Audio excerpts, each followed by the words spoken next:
Get right. Woo, woo, woo. We are back. Welcome to another show of Red Cup Rants, aka BFF's sports show. I'm your host this week. I should be your host next week too, because next Tuesday is my birthday. And I'm with my homeboy Dre. What's good? Same old, just living, You know, living life. Yeah, pretty much That's trying to. You know how I go. okay. Yes, I do. I was really debating, I'm not gonna lie to you, I was really debating on pushing this back just a few minutes because of that game is so close. And I Hmm. know majority of our listeners are watching the end of that game. They're like you right now. Hmm. Yeah, I got it on my TV right now, so it's coming down to the final 30 seconds. And who's leading? Boston's up 102-99, so I'll take it. yeah. I'm here for Tatum. So I'm just waiting for the main event coming on after that, Murray versus Mitchell. oh yeah, that's what we're here for. Like no BS. Yeah, Like we gotta go and be like, okay, we're out. My husband's like, so you right. just gonna leave me watch the kid and I can't do nothing? I said, oh, this is going to be a quick show because we got things to watch. Yeah, you know how I go. They don't understand. This is a one-on-one matchup. We ain't here I'm for trying to these see things. trying to see that 50 piece too. Gonna put up a 50 piece Ex- tonight. Exactly, or both. Hey, Yeah. ladies. Um, we do want to take a moment of silence. We lost three great people this week. Um, we lost Chad Bonswin, we lost Luke Olson, and then we lost uh, Clifford Robinson. We lost Clifford all Robinson. three. Yeah, we lost all three this week. So we wanted just to take a moment of silence and remember them and have good memories of all of them.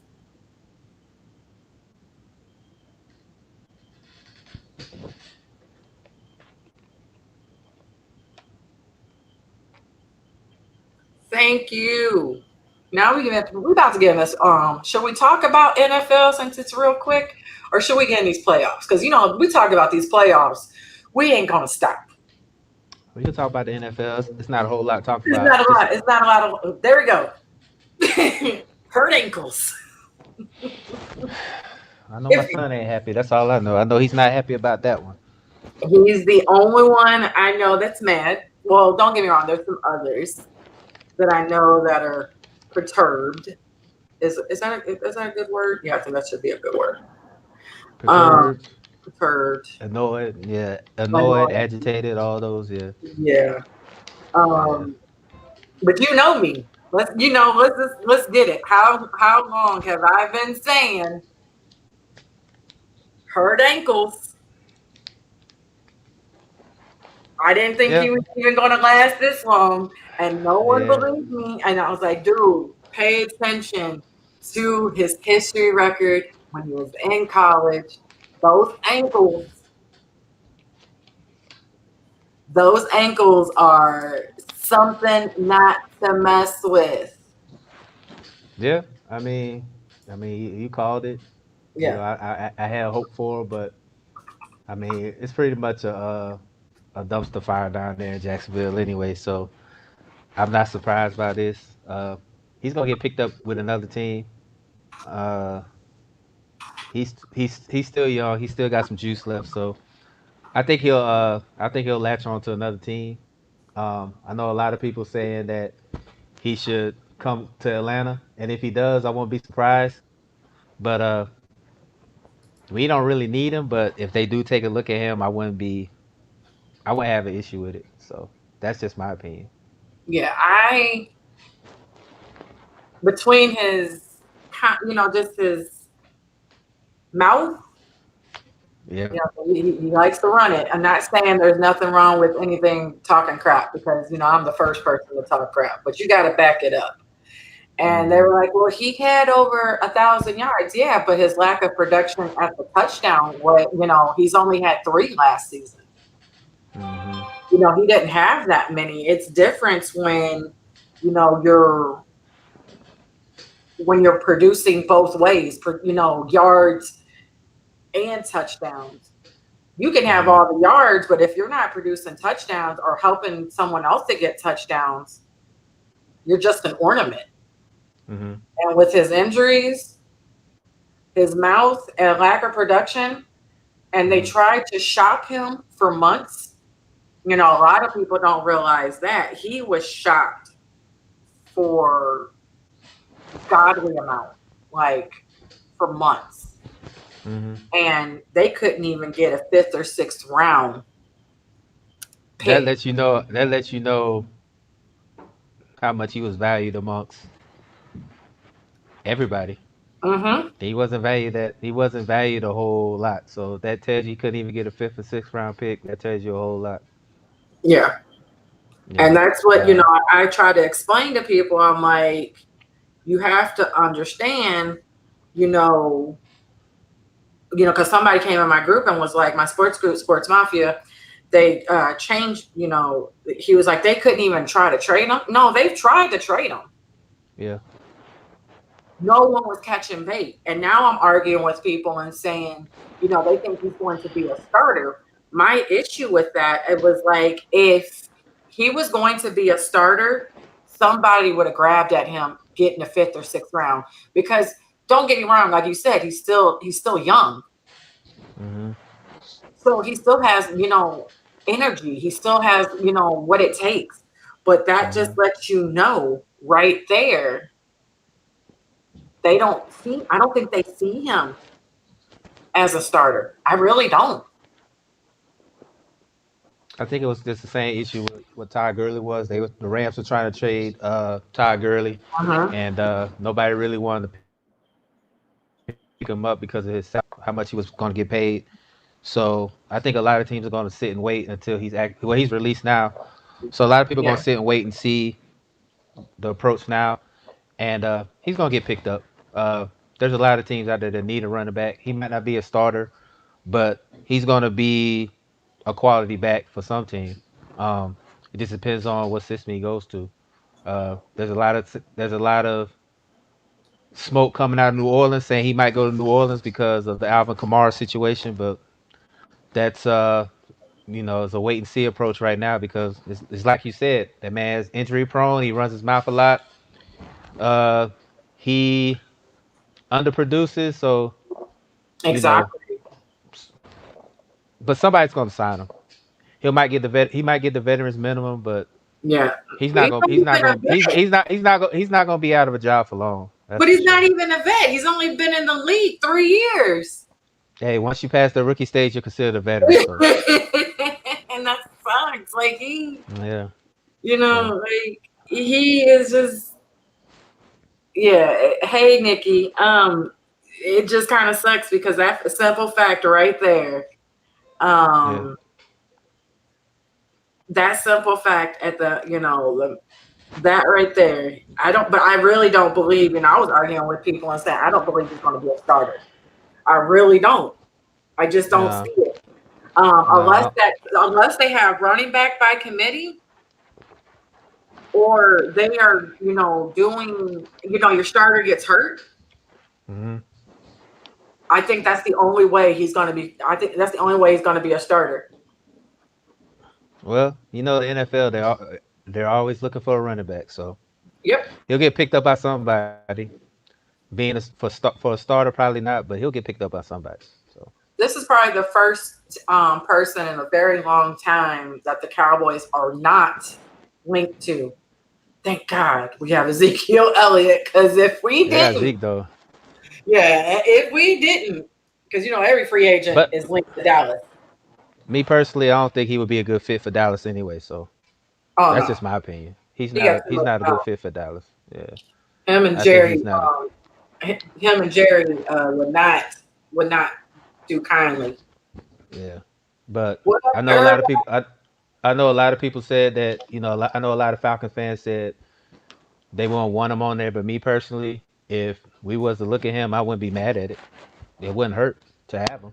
But that's just my opinion, though. And he'll be Sometimes your I backup, but you have to. But I don't. well I we put got that on well y'all. we got Y'all Todd Gurley. through there. We got Todd Gurley.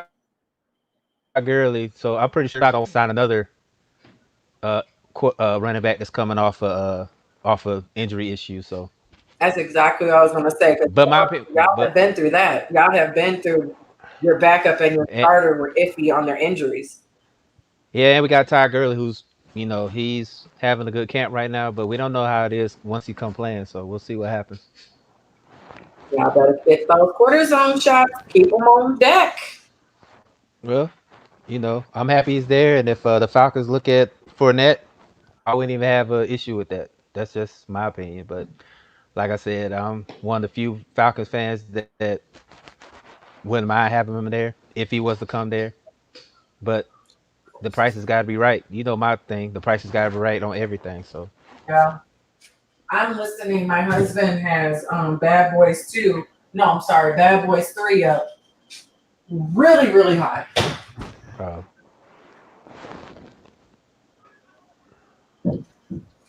Yeah, really high. Like, yeah, bruh, my show does not want to watch your movie.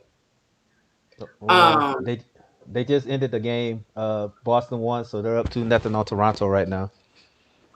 Go Tatum, go Tatum, go Tatum, go, go, Mhm. go. You know, I always Yeah, support home. well, he had 35 tonight, so he's doing good. He's doing his thing. So I guess we're going to slide on in into the playoffs. Boom, boom, boom. Since you already talking about, that game, that was a close game. It was getting down because when I turned it on, because I was watching my Cardinals, but when I turned it on at the end, mhm. the Raptors were still winning. Yeah, but Marcus Smart came up in the fourth quarter. He hit 5 threes, and Jason Tatum put the finishing touches on there. So even with Kemba Walker going 1 for 8, he made some clutch shots. So Boston's looking like the real deal right now. They're solving that Toronto defense right now. So Question: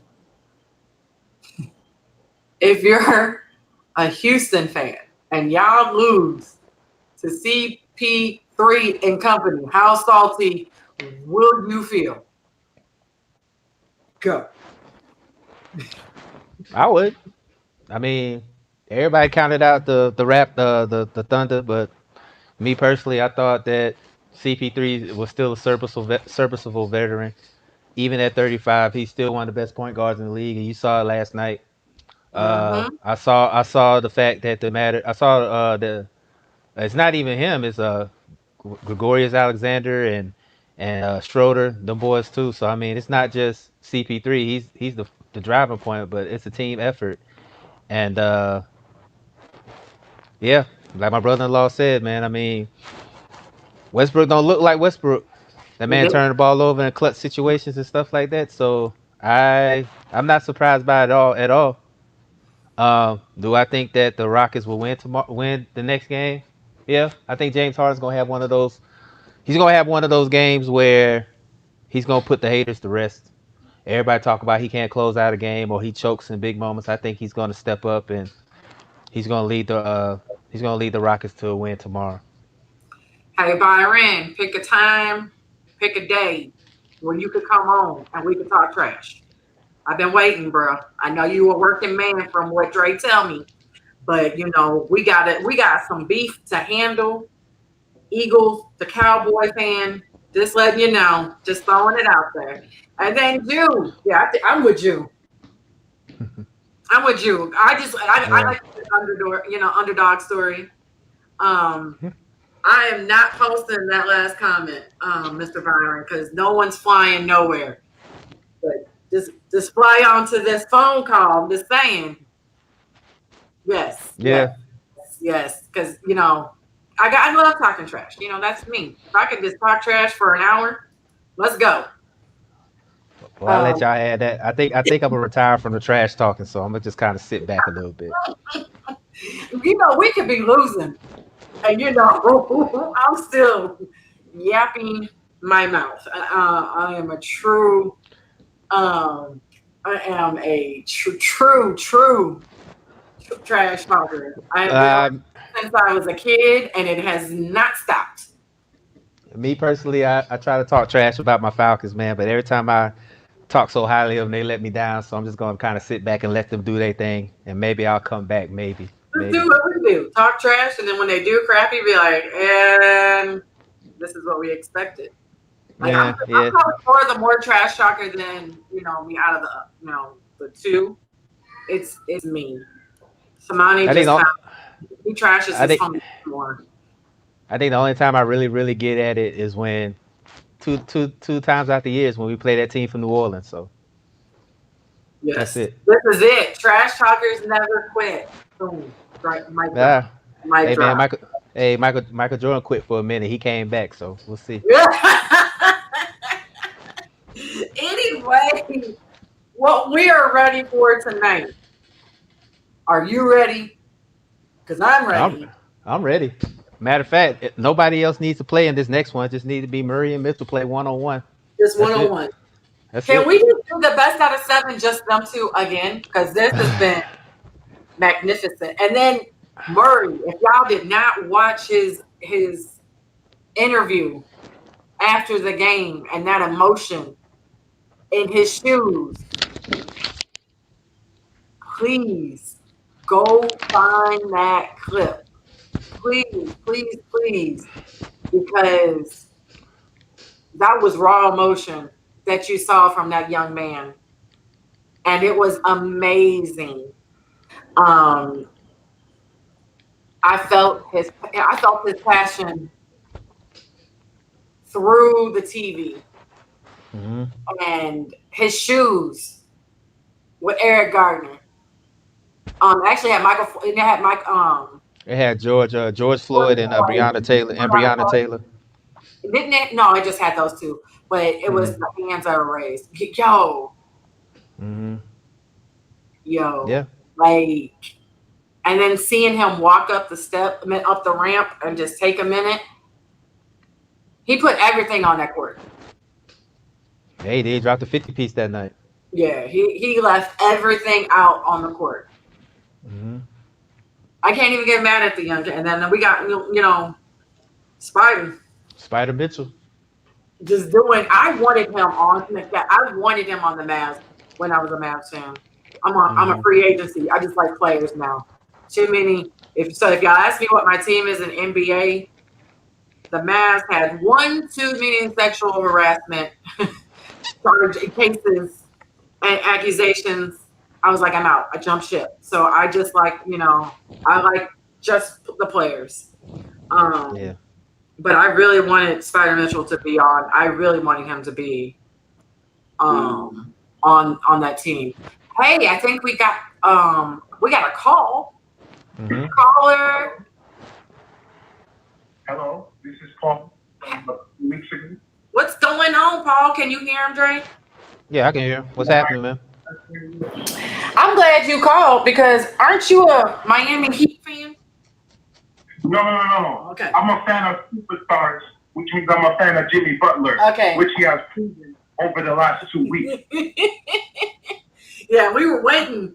We were waiting on you. He was like, "Yo, get him on because we know how you supported Jimmy."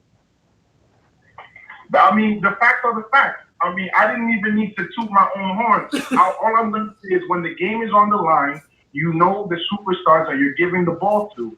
Jimmy Butler is one of those superstars. He makes his teams better. He makes his teammates better. He's a leader. I mean, I keep repeating the same thing, and then they keep talking about Jimmy Butler on TV in 4 different playoff series because of how great of a player he is. Look at Joel Embiid tweeting yesterday. I mean, I don't have to say it. Other NBA players say it.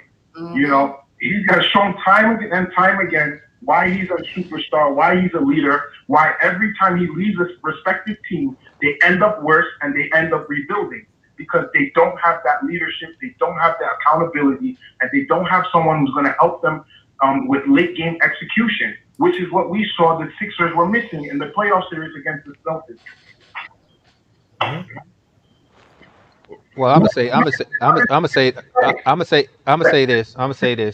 Uh, His on the way he plays on the court, the box score, what the plays he makes that don't end up on the box score. He's just a superstar, flat out. And I wouldn't even put Klay Thompson on the same level as him because Klay Thompson needs the ball to score. Jimmy Butler demands the ball when the game is on the line. Big difference between those two players. I disagree on that, but to each his own.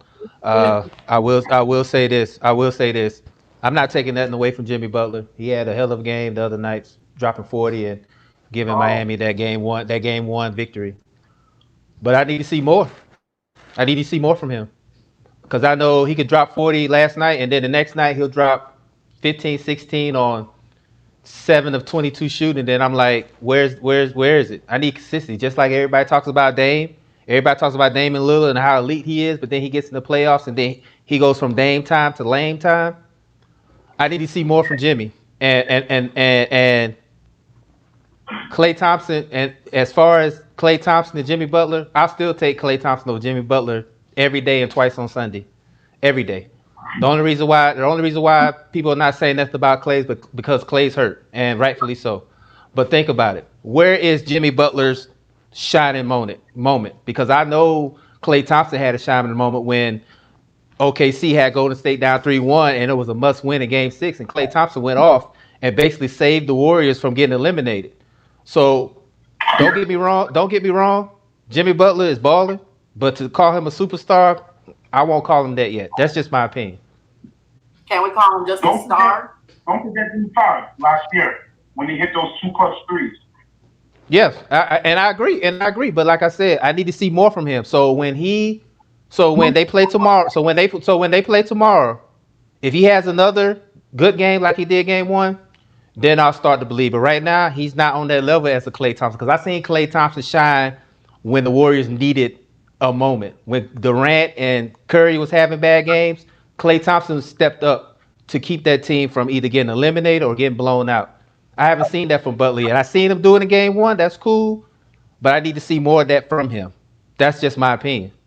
And if Butler doesn't score, who else is going to step up on that team and score? Well, they got. I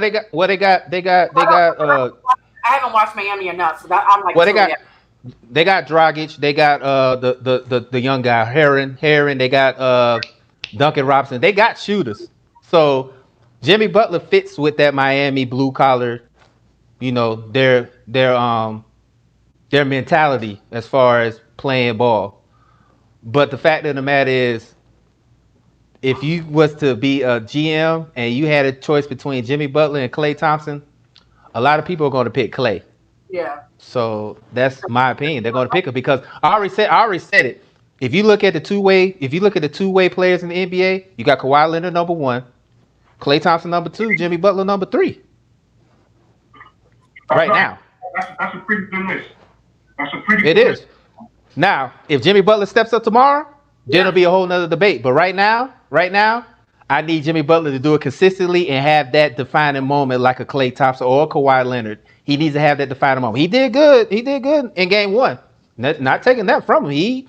He balled out, put the team on his back like he normally has. But I don't want to be like, okay, I'm giving him praise, and then the next game he goes 7 of 22 for 15 points, and then okay, what was all that hoopla beforehand? That's where I'm coming from because we seen this from Jimmy Butler. We seen this from him.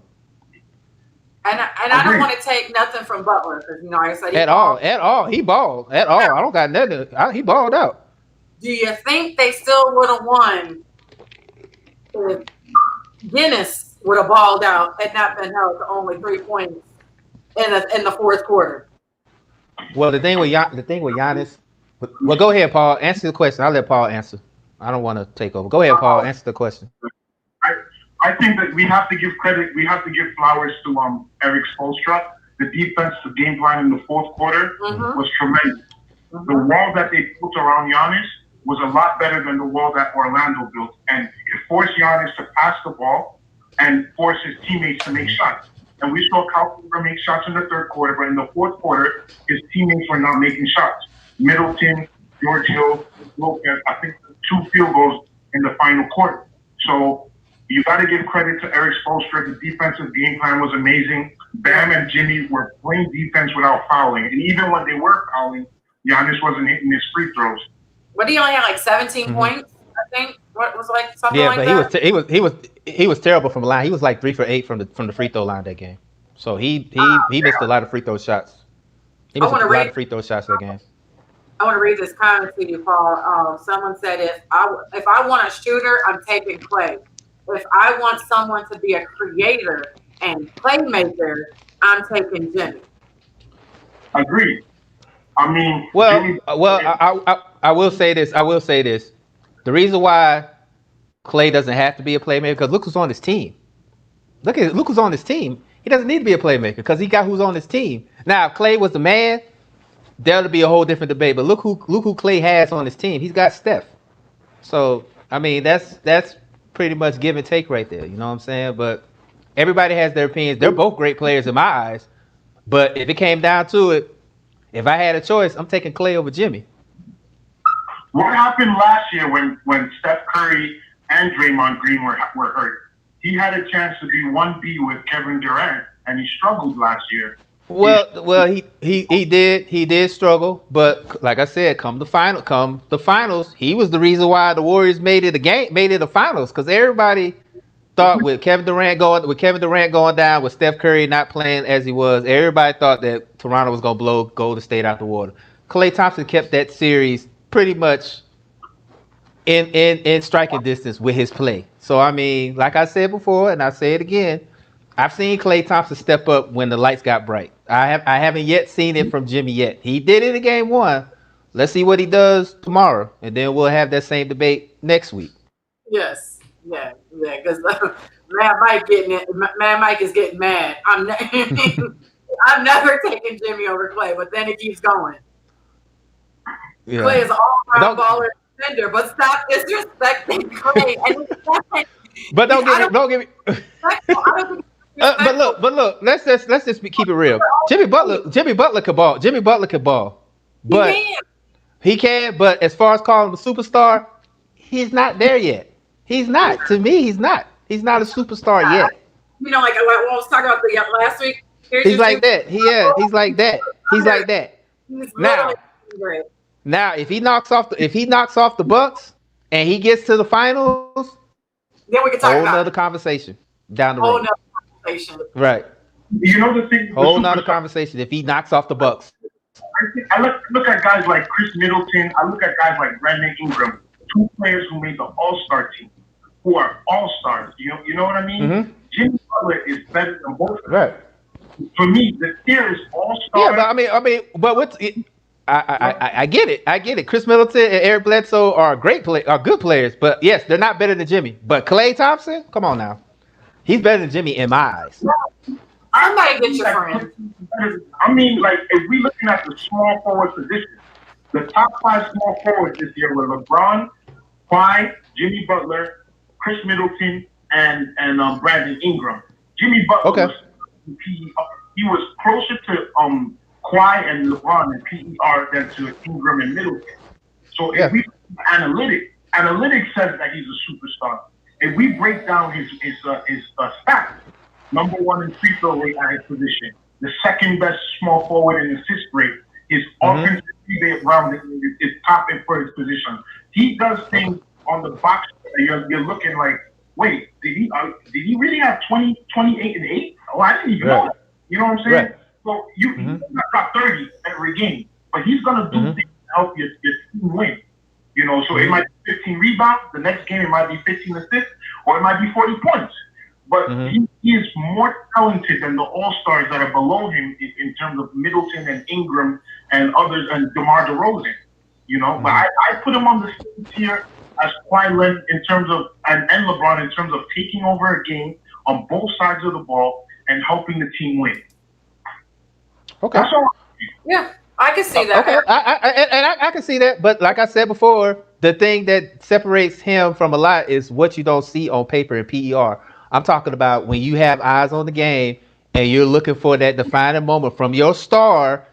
He doesn't have many of those. I've known like Kawhi, LeBron, and Klay. I've seen them have their moments. Jimmy Butler hasn't had his moment yet. Game 1 was a start. Yeah. Can he do it tomorrow? We'll see. Now, like I said before, if he does that and then he goes and he goes to the Eastern Conference Finals, and then he goes to the finals, and he makes it competitive, then we could have that conversation down the road. But right now, I need to see more from him, just like I need to see more from Damian Lillard. Damian Lillard is a very elite player, but come playoff time, it goes from Dame time to Lame time. You know what I'm saying? Like, when like me and my BFF talk about it all the time, all the time. The playoffs determine if it's gonna make or break your player. That's when the lights get bright. And it's NFL, NBA, MLB. When the lights get bright, that's when you know who's gonna start, who's gonna shine, and who's gonna shrink. Right now, Jimmy Butler is balling. He's balling right now. I can't even take that from him. They swept the Pacers. They're undefeated in the playoffs. They haven't lost yet. They've beaten the Bucks. So, and Jew, you just took the words right out of my mouth. He is an all-star. He's not a superstar, but he's an all-star. So if Butler keeps being consistent the way he is now, then there'll be a whole different conversation. But right now, on that tier, LeBron, Kawhi, he's around there, but he's not on Kawhi and LeBron's level yet. That's all I'm gonna say. Yet. I agree. Copy. I agree, and like I said, I haven't watched Miami, and that goes to show you if you don't have like the NBA package, you don't get to see other teams. So when Miami has been playing, I only know, you know what I'm saying, I only know a few players on there. I'm like, but I could tell you everybody on the Clippers team. I could tell, you know what I'm saying, teams that I'm not even, I'm obviously not a fan of, but that just shows you how much these good teams, in parentheses, quotations, have been on TV, local, and now you're finally getting to see these other teams that we normally don't get to watch unless they're in the playoffs. Right. And that's how I feel about Miami, because I couldn't even the last time we actually watched Miami in the playoffs was when LeBron was there. You know, you could probably remember everybody. If you're a fan like me, don't get me wrong, you're a fan, but you're not like a diehard fan. You probably could tell everybody on that team, but you're like me, you could only maybe one or two people. Or if you see them, you're like, yeah, I remember them. Yeah, I know who that person is. And so that's how I was like truly asking, like, who could step up if he doesn't have a great game? Because that's what you don't expect that to happen from him. But when you're not a superstar in my eyes, I expect you not to have all these back-to-back games unless you have to put the team on your shoulders. And that's what Jimmy Butler did game one. He put the team on his back. Let's see how he can do it. Let's see how he can do it consistently. Because I've seen, and Drew, I agree. You said that Klay isn't a superstar, but he's a lot closer than Jimmy Butler is, because you seen what the man did when the lights got bright. Like I said, that Oklahoma City series when the Warriors were down 3-1 on the brink of elimination. That's why they call him Game 6 Klay. Go back to every Game 6 that Klay's been in when they was on elimination or in the finals, and you see the man put up numbers. I haven't seen that from Jimmy Butler yet. He did it game one. Let's see what he does for the rest of the series, because, like I said before, I've seen Jimmy Butler put up good numbers, and then the next game he put up trash numbers. So I mean, you gotta look at it that way. Yeah, and that's what I'm expecting. And a lot of people, if they're like me and they're not like a big Jimmy Butler fan, don't get me wrong, you're casual. Yeah, you expect him game 2, he's gonna do like 10 points. You know what I'm saying? Something horrible. And then they're gonna be like, here we are again. Yeah. Exactly. Like, he where you're coming from, but we also got to remember that Jimmy Butler has not, outside of Chicago, hasn't really had final contending teams. You know, when he went to Minnesota, I will say I agree with you on that. The Miami does have the team that, like I said, Miami, Pat Riley's a genius, because he built the team around Butler. He put shooters out there, he put people out there that can rebound, and he let Jimmy Butler be the leader that he is. So I give credit for that. So now let's see what he does with it now that he's in that light now. That's what I'm saying. And that's what was my next question, Paul. I was saying, how many times they actually been in this playoff scenario? You got in my head, like, seriously, I was going to ask that, because that makes a difference too. And that's another thing when you can't remember anything is because they haven't had the chance. Right. Clay has been in the playoffs how many times, and Jimmy, you can only remember a few. The So it's different. second round with the Bulls, that they lost to LeBron. He lost to Mm-hmm. the MVP James Harden in the first round a couple of years ago. Then we saw what Kawhi did. So he's running into tough luck, running into MVPs and Finals MVPs in the Mm-hmm. playoffs. I mean, that Mm-hmm. happens. But I can't. Like Allen Iverson was a superstar, and he didn't even, he wasn't efficient, and he only made the finals once. So I think it's tough to say that you need playoff success in order to be a superstar. Kevin Garnett was a superstar in Minnesota, Yeah. as was Ray Allen in Seattle, and they didn't make it to the finals. So I think it's tough to use playoff success. I mean, because if that's the case, then are we gonna call Patrick McCaw a superstar because he got 3 final rings or 3 rings in the first 3 seasons? You know what I mean? So Yeah. This is why I say, and Drew, you missing somebody. You better put Harden in there too. Harden's a superstar, regardless of how people feel about him. He's a superstar too. Even though he turned the ball over a couple weeks ago, Westbrook is a superstar. So I mean, add those two. But this is where I dictate the difference between a star and a superstar. A superstar is somebody that can dictate the pace of a game, like your Allen Iversons, like your James Hardens, your LeBrons, your Kawhis, your Anthony Davis. Those guys, they could dictate a game. Those guys that coaches sit up late at night, figure out, okay, how I'm gonna stop this guy. And like Mike said, Klay Thompson put up 60 and 3/4 and didn't even break a sweat. That man, I think he has the record for most threes in the game. People yeah, pay attention to him, and it's like I said before. The reason why Klay Thompson doesn't get the more he doesn't get more recognition is because who his teammate is. If he didn't have a Curry on his team, I think Klay Thompson would have got to that level. But since playing with Curry, and then when Durant came along for a little while, you kind of get overshadowed a little bit. But come on now, when Kevin Durant and Curry had bad games, who was the guy that stepped up the most? Who went in there and put the work in to keep the Warriors in playoff contention or keep them from getting eliminated? It was Clay. It was Clay. Oh, and another superstar, Jew. Add Kevin Durant too. Kevin Durant's a superstar. Just put that out there as well. yeah, I agree. Kevin But Rush is here. here's the thing with Clay. Are we only going to talk about 3 playoff games with him? Every other playoff game is pretty mediocre. Outside of the Game 6, the Game 5 and Game 6 of the finals last year, the Game 6 against OKC, he's been mediocre. Like, he didn't even get one finals MVP vote in any of his finals. So, I mean, yeah. Well, But I was. people are more Kevin Durant and Russell Westbrook choked that game away more than Yeah. the one Warriors. But I will say this, Paul. When your team's up 3-1, you supposed to put him to bed. Yeah. Klay Thompson made big shot after big shot after big shot. Yes, he's been mediocre at times, but big shot. And then as far as the Finals MVP, I think that's the most overrated trophy in all the sports because I mean Andre Iguodala won it. The only reason why he won it because he defended LeBron and LeBron still put up numbers. So I mean that's probably the most overrated trophy in sports to me because being a Finals MVP. Matter of fact, it's the second most overrated trophy. The most overrated trophy in all the sports is the Super Bowl MVP because everybody that was the Super Bowl MVP was trash, a trash player. So I'm just letting you know right now that don't pay attention to the Finals MVP, all that stuff. Just look at what a player does in the concept of a series. Yep. Klay Thompson, I've seen Klay Thompson do work. I've seen Jimmy Butler do work too as well.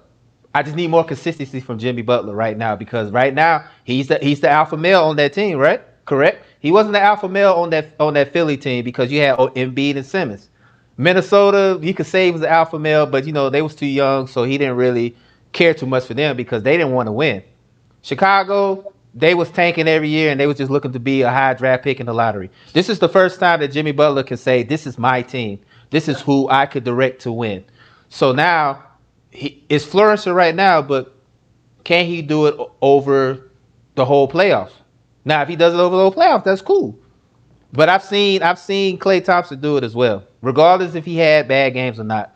I've seen him when Curry and KD had bad games where he stepped up. If Yeah. Jimmy Butler does that, whole different conversation down the line. If Jimmy Butler does it, whole different conversation after that. You won't get an argument from me if he does it consistently. Yeah, exactly. Facts. I agree. If he does it if Jimmy Butler does it consistently over this playoffs and he takes his team deep into this playoff run, you won't hear no argument from me. He a baller.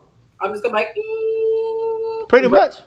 Pretty much. It's level for me because like don't get me wrong, I like Jimmy. I've always liked I Jimmy. love Jimmy. I love Jimmy. But the only thing I don't like about him is he need to cut that Django beard of his. He need to cut that.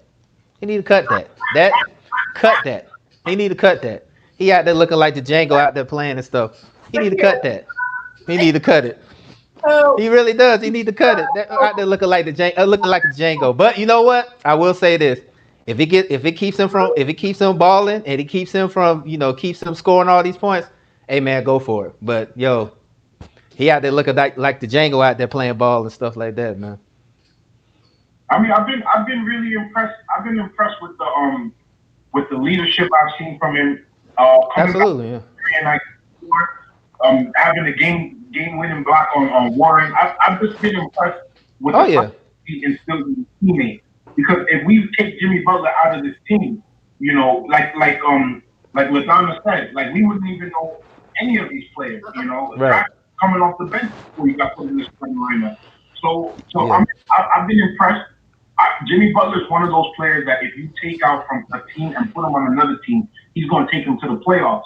But there's a difference between taking him to the playoffs and taking him to the finals, which is what you're saying. I think that this Heat team has a chance because if they beat Milwaukee, I think they're better than Toronto or Boston. So I really think they have a chance to make it to the finals. Well, if they play like they did game one, you won't get no argument from me because they played sound basketball. They kept Giannis out the paint. Jimmy Butler did his thing. Herron hit a couple key shots. Duncan Robinson hit a couple key shots. Dragic hit some key shots. So, I mean, it's like I said earlier, this Miami team is built to be a contender. It's like LaDonna said, nobody's talking about it because who really watches the Heat? Besides dedicated Miami fans? Right. Who really watch? The last time anybody mentioned the Heat was when LeBron was there. That was it. I think they got one playoff series win the last 4 years. Mm-hmm. So, that was it. Yeah. So,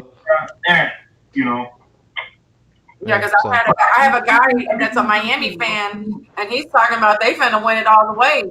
And at first, I was just like, "You're playing the Pacers, and they're like almost everybody from that team is gone." But now I'm paying attention because they beat the Bucks, but at the same time, didn't the Bucks lose game one of the last series? Which is why I said I need to see Jimmy. I need to see Jimmy do more tomorrow. That's what I'm saying. He needs to do more tomorrow. Yeah. He does. Best believe the Bucks are going to come in with a different energy. Mm-hmm. Oh yeah. Giannis is not. I'm gonna say it right now. Giannis is not gonna have another 17-point game. Trust. He's not. He's not gonna have another 17-point game. That man gonna come out with a vengeance. He really is. So if I'm Miami, I keep doing what you're doing, but just realize that the Bucks are gonna come out swinging, and you just better weather that storm. Jimmy Butler better play. He about to Jimmy Butler in like 3 minutes. That's how I'm right.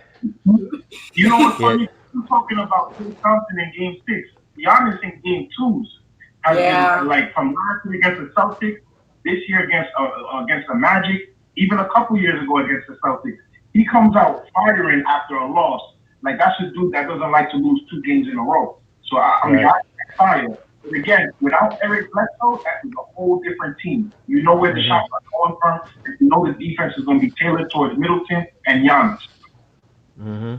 Yeah, pretty much. And they still got Korver. Korver got to step up too. So Bledsoe still going to be out tomorrow? As far as I know, he is. As far as I know.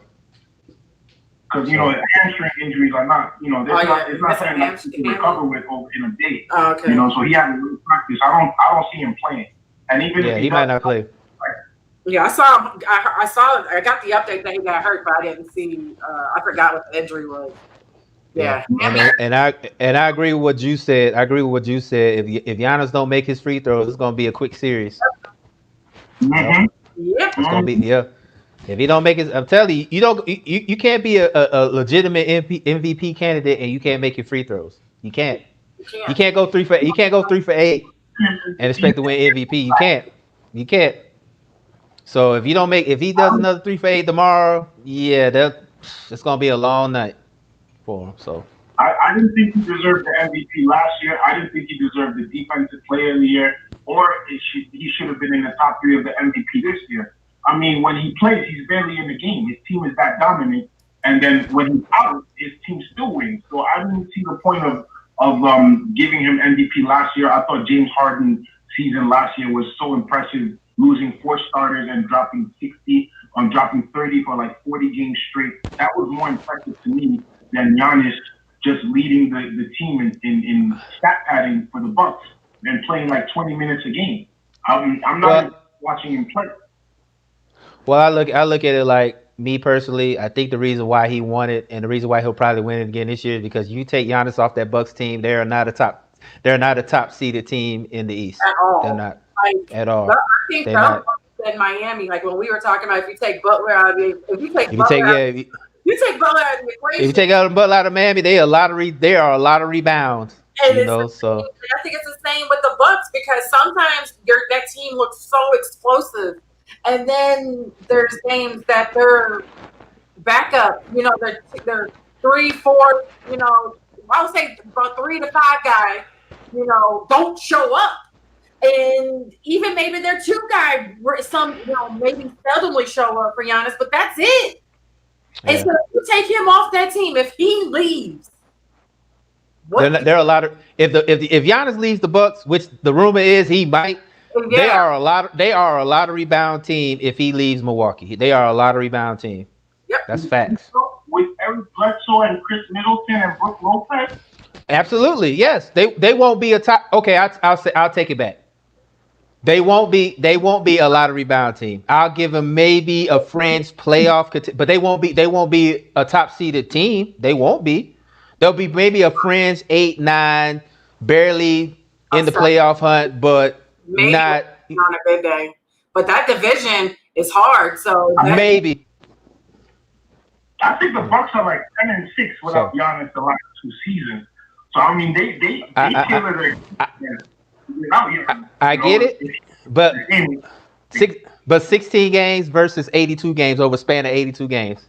Yeah. In the East, you got New York, Atlanta, you got crappy teams in the East. Hold on. What you're not gonna do is talk about my Hawks. That's not what's up. We're not gonna do. Get them, Paul. Hey, look. The Hawks are gonna be all right because we got Cam, we got Trigger Trey, we got Cam, we got DeAndre. We just picked up Capella from Houston. The Hawks are gonna be all right. They're gonna be all right. And then you gotta look at it like this. Look at Brooklyn. Brooklyn didn't play with Kyrie or KD. They'll be back next year. You know what I'm saying? The parity in the East is there. When LeBron went to the West, it shifted the Eastern Conference big time. Go ahead, Paul. Do you really think KD is going to be effective not playing for 2 whole years? And then not only that, there's going to be a limited preseason, limited summer camp, and he's probably not going to play 30 to 35 minutes again this year. I'm not sure he's going to be as effective as people think. I understand his plant foot Achilles. I think it was the left foot, so his jump shot is going to be all right. But I don't see the new coach, whether it's Jock Vaughn or whoever they hire. I'm not sure they're going to play him 30 minutes right off the gate. I'm sure they're going to ease him and work on his conditioning because that's a tough injury to come back from. Oh, It really is. But the thing that KD has on the side, he has age. He's not that old. He still can get in shape. He still has time to get better because he didn't play at all. He still has time. You know what I'm saying? Like he has time. Now, if he was a little bit older, then I would agree with you. But KD's not that old. So being the fact of the matter is, with the way that technology and the way that the medicine and technology has accelerated over the years and how it's got better over the years, he'll be fine because he has better technology out there for you to come back from a major injury. Now, will he be rusty? Absolutely, yeah, because You're not playing ball in 2 years. It's easy to shoot a ball in practice to see what happens in real time. But the fact of the matter is, KD is such a gifted player, and technology is so advanced right now. He's going to be okay. So that's what I'm saying. I think, matter of fact, hot take, I think Brooklyn will be a top three team next year if KD and Kawhi be healthy. They will be a top three team in the Eastern Conference next year. I'm with Paul. I mean, KD is in his 14th season. I mean, the years have gone by with these current superstars because KD got into the league in 2007. This is going to be his 14th season. Like, I think he's going to turn 32 by the time the season resumes next year. I mean, that's because Kobe for his Achilles in his 16th season, and we saw how his last 4 years was. Yeah, I give you that, and like I said, I respect it. But the difference now is, like I said, technology is so advanced right now that, like, I mean, look at LeBron. LeBron's 35 and still balling out. I mean, even after he had a major injury, he had the groin injury and stuff like that. He still balled out. So I mean, the technology is there.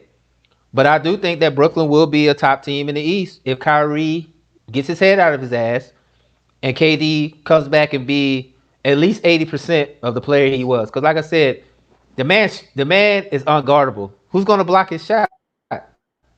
Like, the dude is a gifted player. Like, I think he has one of the best strokes in the game. So I mean, you can't take if both of them stay healthy, Brooklyn would be all right. They got Spencer Dunwiddle, who's pretty good, and Chris LeVert, who's a pretty good player. So I think Brooklyn will be all right as long as Kyrie get his head out of his ass and stop talking about how the Earth is flat and actually play some ball. They'll be okay. BFF, because I was sure about to say that. That's it. That's the thing. That's the thing that pissed me off so much about Kyrie, because I always in that argument. Who was the better player, Kyrie or Damian? Right now, Damian is winning. Damian Lillard is winning the debate right now. Who's the better point guard between him and Kyrie? Lillard is winning right now. He's winning. Yeah. I mean, the best availability is the best attribute is availability, and that's what Damian provides. Of the last two playoffs, he seems to get hurt when his team is down 4-3. But I mean, the attribute is availability, and we know that Dame is going to show up 80 out of 82 games. I can't say that for Kyrie. Kyrie, I don't know what's wrong with Kyrie. I don't know. Sometimes he's good, and then another time he's just off in his own little world. And I'm just like, how you have all that potential and he's a basket case. Honestly, he's a basket case. So that's my opinion. And I agree with Mike. KD can hit 30 KD can hit 30 just shoot mid range. Because like I said, his jumper is unguardable. Like, nobody can guard it. They can't, So that's why I'm saying.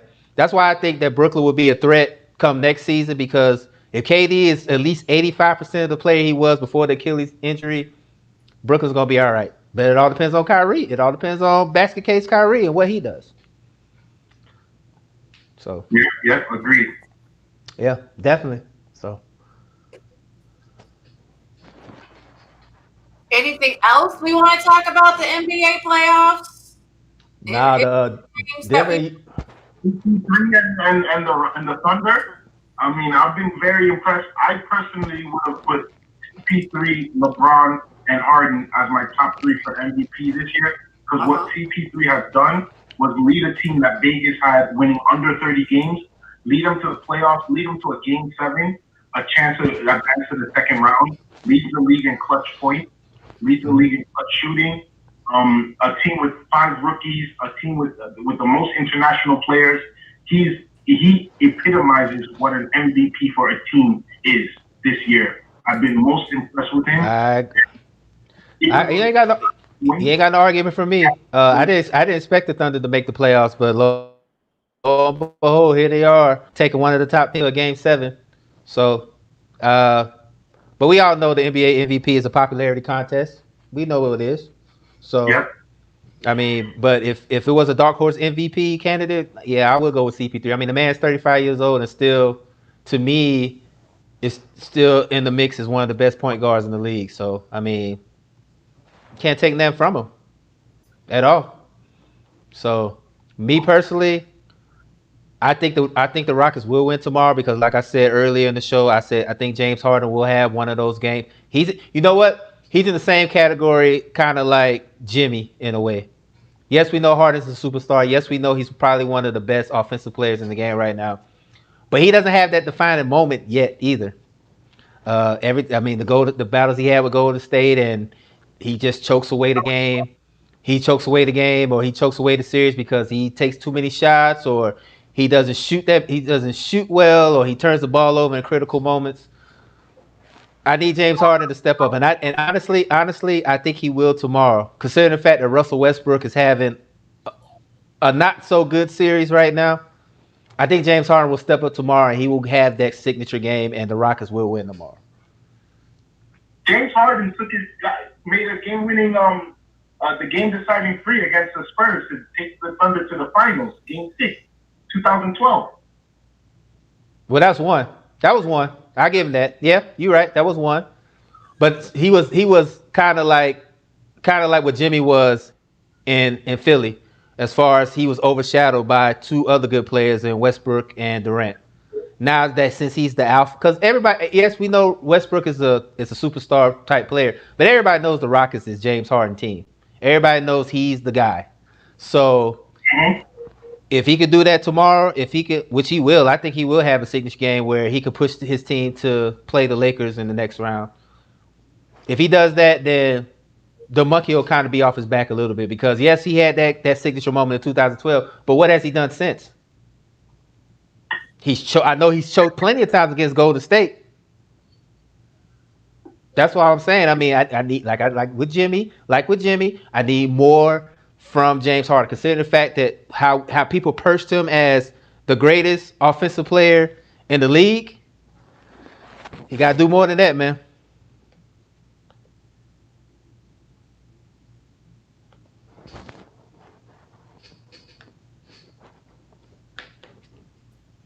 I don't know what happened. Excuse us. My bad. Nah, you good. I think I was fussing too much, and I was like, oh shit, maybe let me stop. No, Nah, I hit a button. nah, My but it's bad. good. But Paul, everything you said, like I said, I agree with most of the stuff you said, and you brought some great points. So this is good. This is good. This is what we want. We want people to have opinions and debate.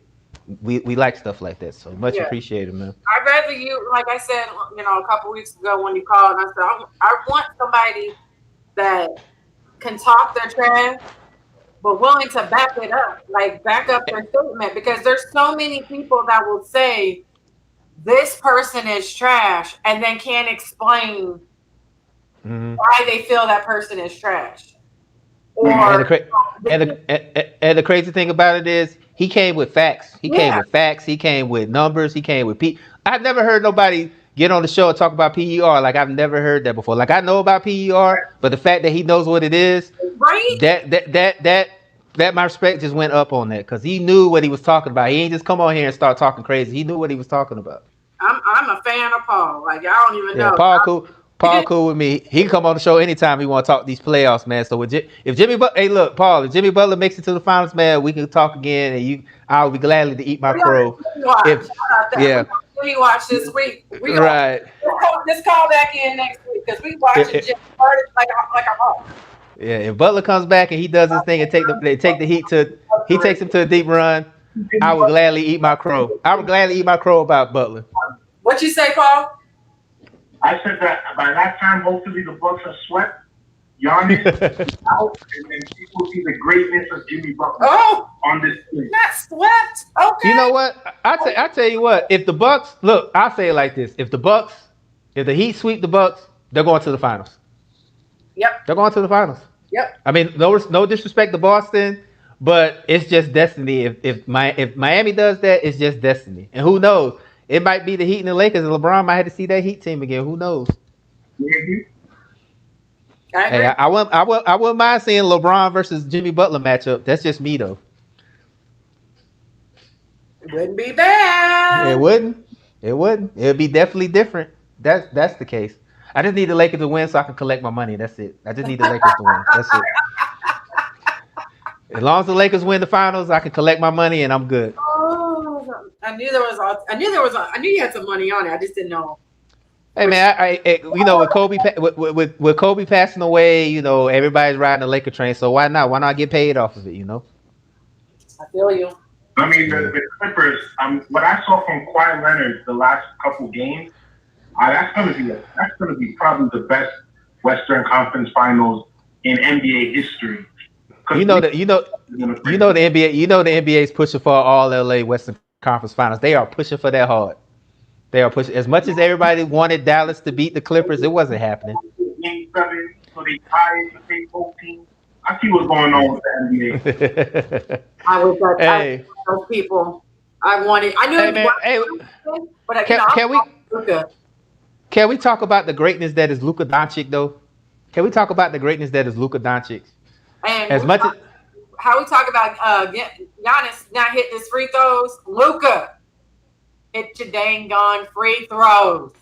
he too busy hitting game winning three pointers. I mean, he can't do both. Oh, really? But I Really? will say this. I will say this. I don't have a problem with Luca. I have a problem with his fans because every time Luca has a good game, they always remind me. He could have been a Hawk. Y'all just think Trey Young is chopped liver. Then Trey Young is a good player, but I have to understand this as well. Luca and Trey are going to be intertwined until they both retire, and hopefully down the road, maybe one day before I get too old to care, it'll be a Dallas versus Atlanta NBA final, so they can settle that. You know what I'm saying? They can settle that nonsense. It's not even close. I like Trey Young. It's not even close. Mm-hmm. Well, right now, Lucas is ahead right now. But like I said before, once them young players around the Hawks get better, we'll be in the mix. We'll be in the mix. And consider the fact that East. If you look at the supporting cast outside of KP, that team is really garbage. Trey Burke. Well, Um, well, um, hey. Trey Burke did his thing. Tim Hardaway Tim Hardaway Jr. did his thing. Who was the other guy? It was another guy. Seth Curry. He comes off and give you 10 to 15. um, um, Uh, so I mean, right now, the Mavericks are built to win now, and it's just like with Jimmy. It's just like Jimmy Butler in Miami. They built that team. Shout out to Mark Cuban. They built that team around Luka, that's why you see Luka running the point because they built the team around him so he could be the playmaker.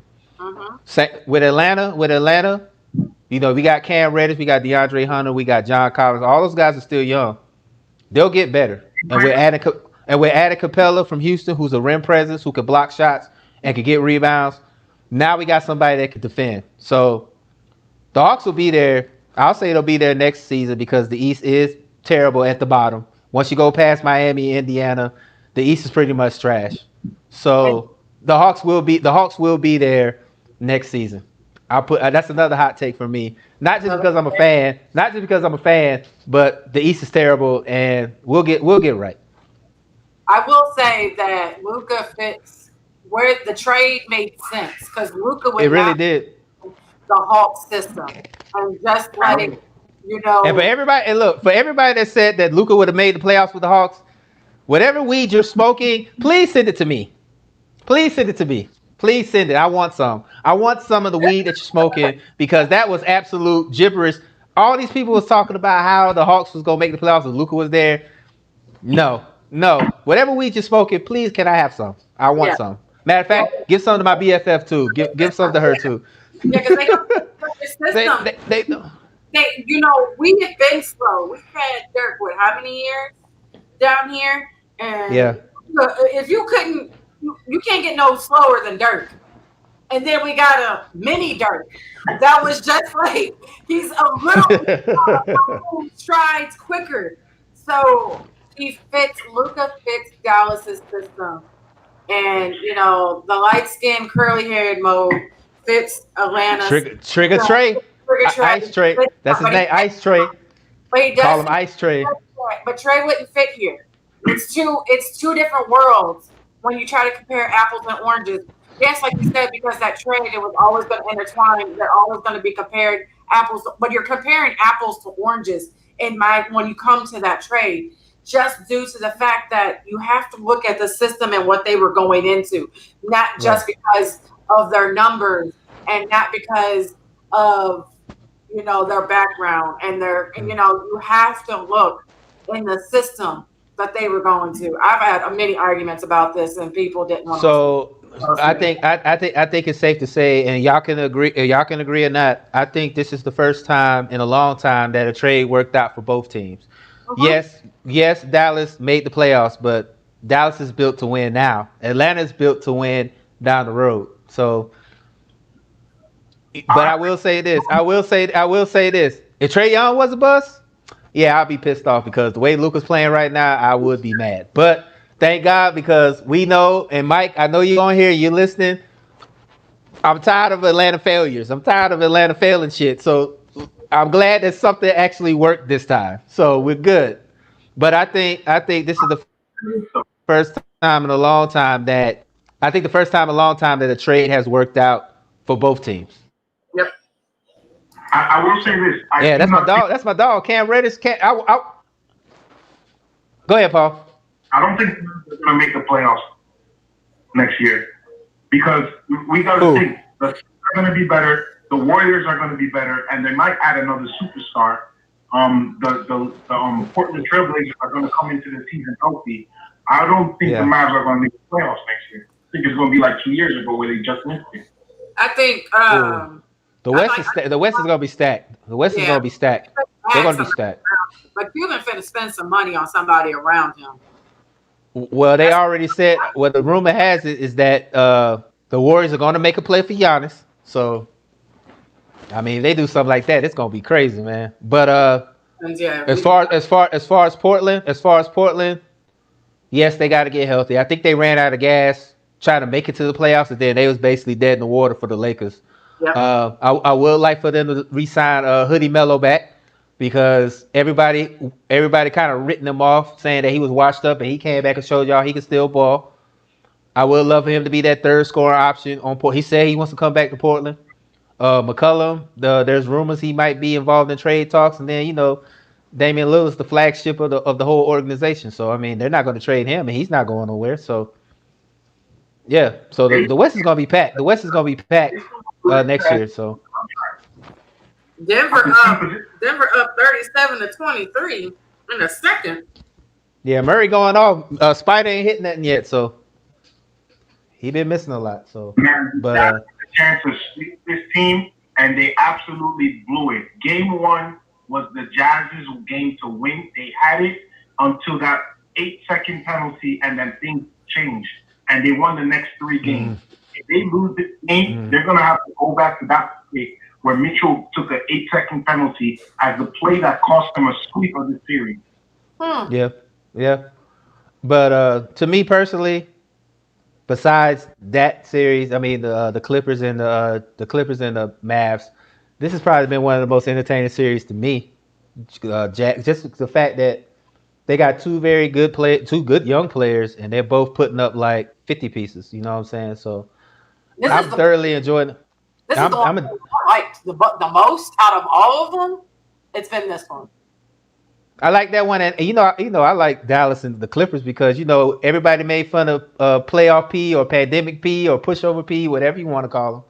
He wasn't playing like he was, so Portland needs another piece. I don't know. They got Hassan Whiteside. They got I mean, the only thing that happened with Portland is that everybody got hurt. That was it.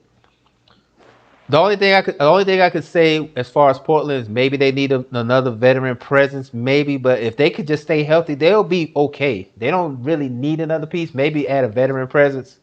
But if Carmelo comes back and everybody gets healthy, the Blazers are going to make some noise. They are. They're going to make some noise. Yeah. I agree. Well, that is our last topic for the night. So that means it is parting shots. You can stay with us, Paul, if you want to. This part of the show is when it comes to when we just kind of just get stuff off your chest. Say it with your chest. I think that's what we need to change it to. Say it with your chest. we ain't trying to get sued by Kevin Hart because that's his thing. I ain't trying to get no cease and desist letter. But this moment, we just take a moment to have this. Say something. It could be sports related. It don't have to be sports related. It could be serious. It could be not serious. It could be petty. Whatever. the case may be. We take this time just to get it off. And if Paul, if you wanna do it, you can lead us off. Absolutely. So anything. Anything. Anything you want to say, man? Whatever you got on your mind, let it go. Okay, all right, I got one. I'm gonna quote the great Martin Luther King. Freedom isn't handed to by the oppressors; it is demanded by the oppressed. I like it. That's it. Ain't it with my Go ahead. That's all you got to say. That's it. That's all you got. Okay. You sure? Okay, because the floor is yours. I think he's all worn out by defending Jimmy. He got tired, so I mean, it's a quote that doesn't even need to be explained. We see what's going on in the country. It don't even need to be explained, So I'm gonna keep it like that. I ain't gonna misinterpret what the great MLK said. So I'm gonna keep it as freedom is not handed to by the oppressors. It is demanded by the oppressed. End the story. Saying it with my chest. Saying it with your chest. Yeah, I like it. I like it. There it is. You want me to go? You want me to go or you want to go? BFF?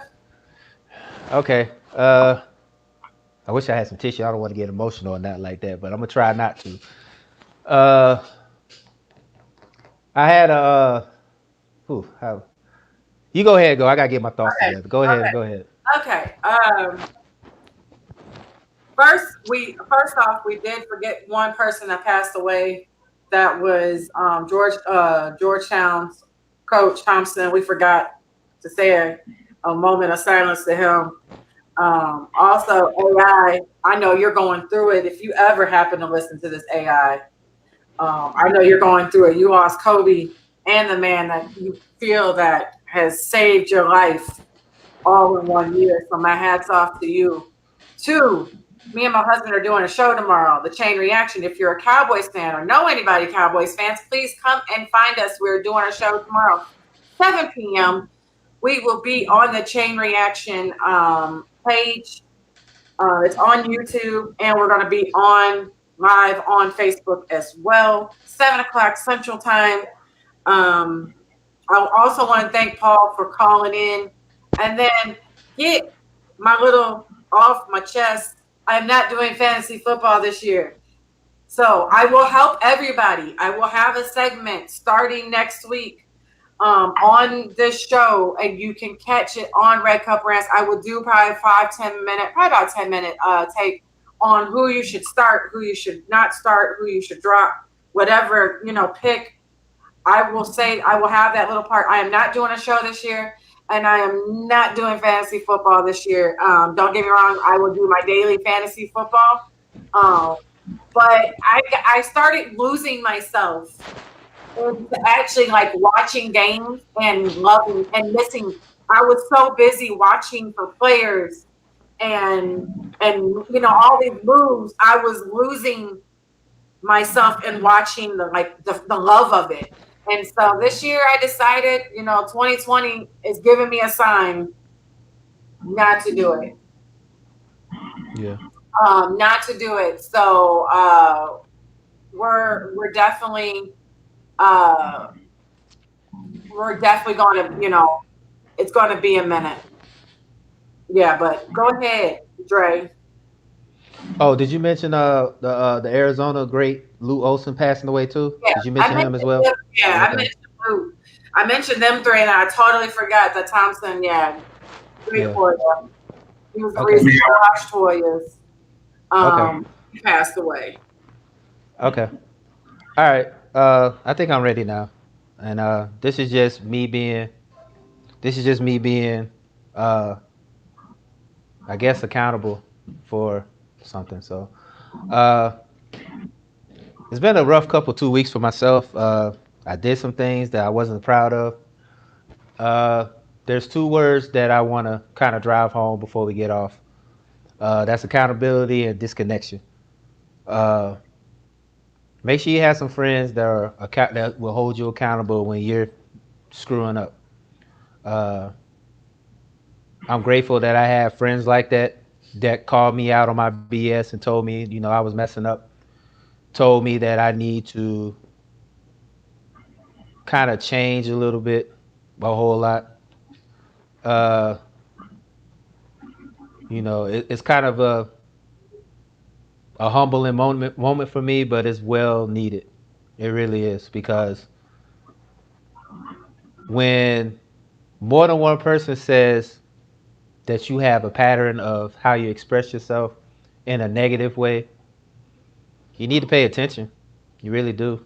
You really need to pay attention. And I've heard what everybody said as far as what's going on with me and how I handle things.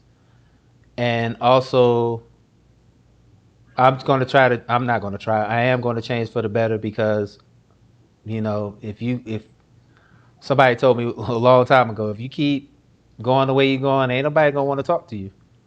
Ain't nobody going to want to associate with you, or anybody's not going to be able to, nobody's going to want to know you, because you're the way you're acting is not the right way to act. So, and that goes into my next word, is disconnect. Sometimes you gotta disconnect from things to get yourself right, whether it be a person, or it's a thing that you love, or it's something that, it could be advice, it could be anything. If you feel yourself losing control over something, the best thing for you to do is leave it alone. Disconnect from it. Just let it go, and just take the lesson from it. Because if you try to dictate things that are beyond your control, you're not gonna you're not gonna sleep well at night. You're not gonna sleep well at night. You're gonna be stressed out. You're gonna be a shell of yourself. So those words kind of stuck out to me this whole time, because of my actions to others. So and in the end, I did lose a couple people because of my actions. You know, and I accept a full responsibility for that. Uh, it's they say life humbles you quick. So if you got people in your life that actually care for you and look out for you, keep them close. And don't try to push them away either, because all they're trying to do is look out for you to make sure you're good. So make sure you keep them people. And to the ones that did leave, if people do decide to leave, just take it for what it is. Just take it as a lesson. That's all I got to say. Oh, BFF, I'm always here for you, forever and always. We did end up having one call. Caller from Atlanta. Hey, everyone. Yes, I thought it was you, Boo. I was like, let me let him. I was like, let me let him talk. Yes. I definitely want to put in my little last shot or whatever, because I feel like, and it's not related to what Dre had to say, and we love you anyway, we love you, but it's just about social media, and how last night everyone got together. The only time that we can get together as a country and watch, support of good music, good vibing, everything is just like everybody. There's no hate. We just came together as a whole and got together, and those are great times. What I hate is those that ruin it by the fact that we're not constantly talking about injustice. Sometimes we need a distraction from what's happening in the world. We've been plagued with coronavirus. We've been plagued with just so much negativity right about now. Sometimes kicking back and being able to just unwind and enjoy company of other people, even if it's virtual, where everybody's just laughing and having a good time. Chill. That's just what I want to say. Doesn't mean because you're not posting it today, you don't know what's going on in the person's personal life and what they're doing to bring awareness to what's going on in our society. So I just feel like we are starting to become a bit too sensitive, and I feel like it's because of social media, and I'm tired of it. Definitely, definitely. back when we didn't have this, everybody wasn't so sensitive, but now everybody is. It's getting sickening. It's like just because I didn't post about it today, don't judge me by my post. Maybe I don't want to talk about that on my wall. That's just me. So that's all I have. I agree. You will never know what I'm going through unless I personally tell you. If you're looking for it on my Facebook wall, you're never gonna find out. You're not. I keep my life private. I am not one of those people that post everything and anything and everything on my social media. And a lot of people ask, like, why don't you do A, B, and C? And I'm like, because it's none of your business. And I agree with you as well. You do need a break. This is our break. Red Cup Rants, me and Dre's break from the world. And you do need a break. If you stay on social media all the time, I can't imagine the negativity that you're intaking. Even though you might not be trying to see it, you're still seeing it because it's all over your timeline.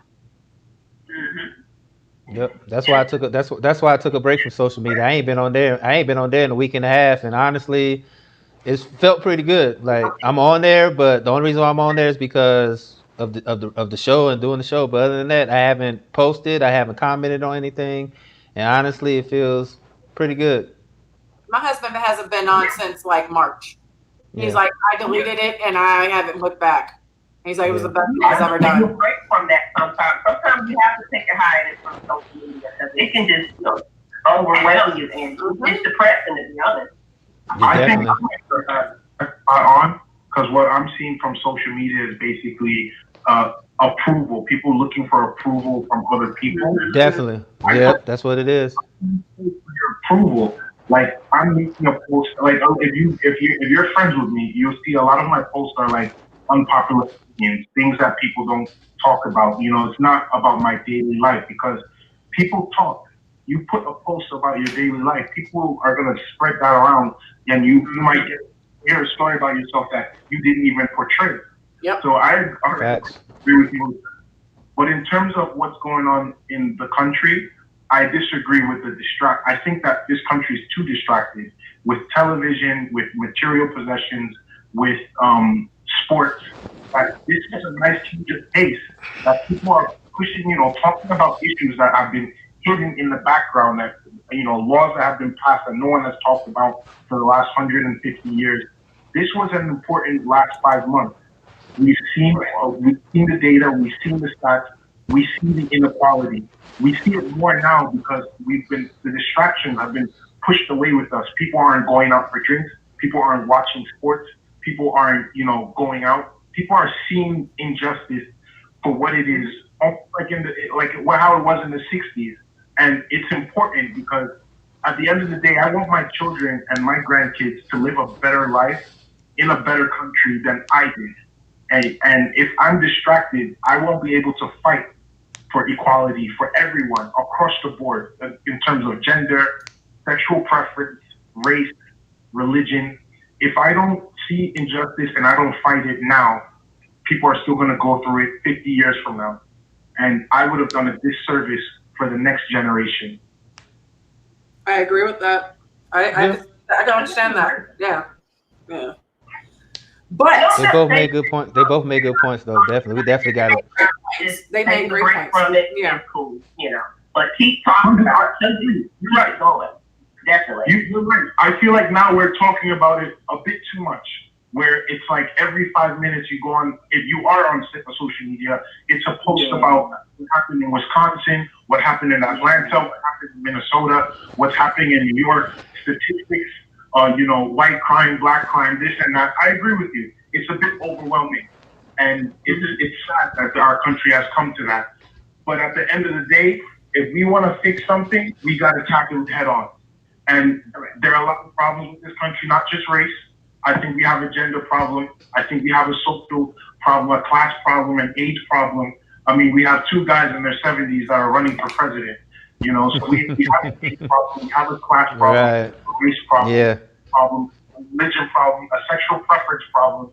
So if we don't tackle these things head on, we are going to still have the same problem 4 years from now before the next election, and then 4 years from now. And if it's annoying now, it's going to be annoying 4 years from now, because this generation keep harping that this is a problem, you know? Yep. So why not tackle it now while we're going through, while we're not distracted, before the distractions come back?